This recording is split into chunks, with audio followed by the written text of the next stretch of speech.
This is Zeno of Elea, an ancient Greek philosopher famous for inventing a number of paradoxes, arguments that seem logical but whose conclusion is absurd or contradictory. For more than 2,000 years, Zeno's mind-bending riddles have inspired mathematicians and philosophers to better understand the nature of infinity. One of the best known of Zeno's problems is called the dichotomy paradox, which means the paradox of cutting in two in ancient Greek. It goes something like this. After a long day of sitting around thinking, Zeno decides to walk from his house to the park. The fresh air clears his mind and helps him think better.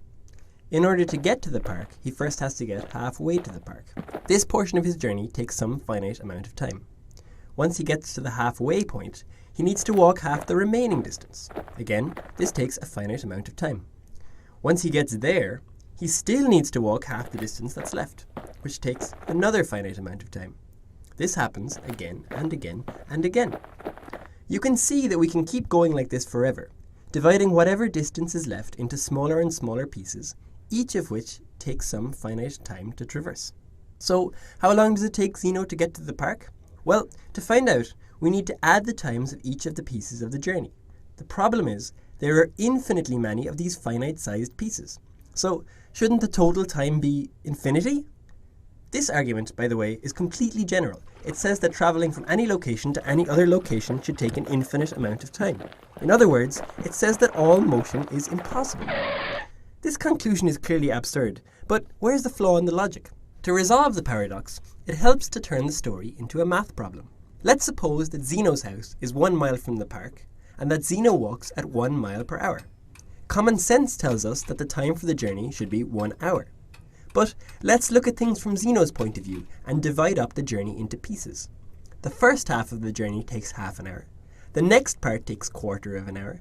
The third part takes 1/8 of an hour, and so on. Summing up all these times, we get a series that looks like this. Now, Zeno might say, since there are infinitely many terms on the right-hand side of the equation, and each individual term is finite, the sum should equal infinity, right? This is the problem with Zeno's argument. As mathematicians have since realized, it is possible to add up infinitely many finite-sized terms and still get a finite answer. How, you ask? Well, let's think of it this way.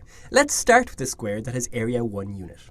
Now let's chop the square in half, and then chop the remaining half in half, and so on. While we're doing this, let's keep track of the areas of the pieces. The first slice makes 2 parts, each with an area of 1/2. The next slice divides one of those halves in half, and so on. But no matter how many times we slice up the boxes, the total area is still the sum of the areas of all the pieces. Now you can see why we chose this particular way of cutting up the square. We've obtained the same infinite series as we had for the time of Zeno's journey. As we construct more and more blue pieces, to use the math jargon, as we take the limit as n tends to infinity, the entire square becomes covered with blue. But the area of the square is just 1 unit, and so the infinite sum must equal 1. Going back to Zeno's journey, we can now see how the paradox is resolved.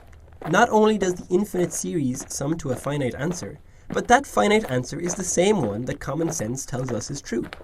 Zeno's journey takes 1 hour.